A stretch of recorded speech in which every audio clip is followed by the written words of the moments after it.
Ricciardo is a young Red Bull driver, but just to get a seat in Formula One, he's had to go to the slowest team on the grid, hrt.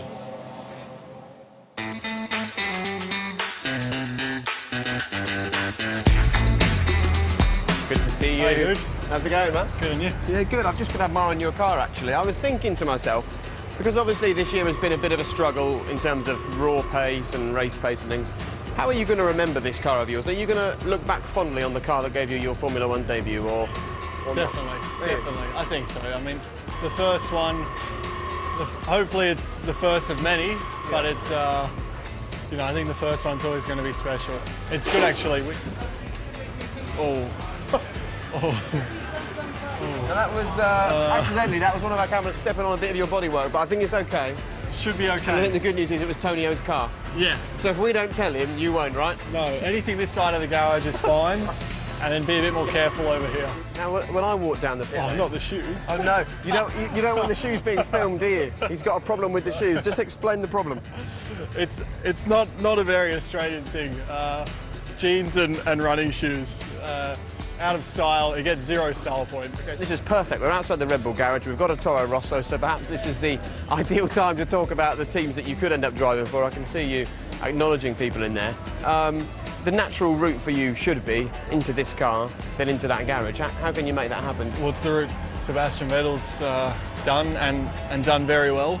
That's the ultimate, the real ultimate goal, definitely, for I think for myself, but any Red Bull Junior that's come through to go through the ranks and then finish off and do the business. The windows are tinted, can't even see inside. But we can tell everyone at home that they were waving like mad and very excited and Oh, here we go, here we go. When you've been used to racing at the very front, because that's what got you noticed by Formula One, what's it like coming into the sport? And if you turn around, Pete, you can see what Daniel sees at the start of a Grand Prix, and that looks like a long way down to pole position.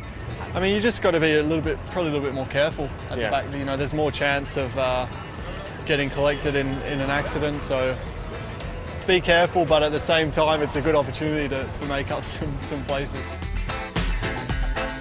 Don't end up on the back of that this weekend, will you? No. You would think, on paper, one of the longest straights in the sport and the DRS zone, surely this is going to make overtaking really simple. And where do you stand on the whole DRS situation? I've enjoyed it, at least, you know, being more on the back end, it gives you more opportunity to move up. Yeah. I mean, you're always pushing hard, but maybe you push even harder to try and get that detection point. Yeah. Mate, they were, I'd never seen it before, how they get the grass green.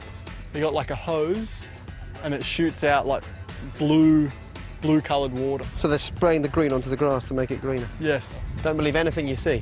Well, we weren't meant to say that. Don't get that in. Well, here we are then round the final corner. And interesting, actually, if we look at that car, he's going into the pit lane there.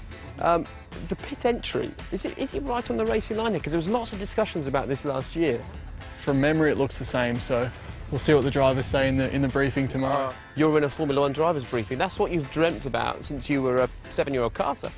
It's pretty cool, but you know, at the same time, now I'm one of them. You can't really have your hero anymore. Yeah. You can't be like, oh, it's Schumacher, or oh, it's. Must have been amazing when you first met DC. Oh, still got goosebumps actually. It's big moment, big moment. Well, it's been wonderful to share a track walk with you. And you know what? The trainers have looked brilliant. Yeah. You don't need to worry about the trainers at all. All right. All right, just concentrate on your weekend. Have a good one. Cheers, mate. Nice to see you. Thank you.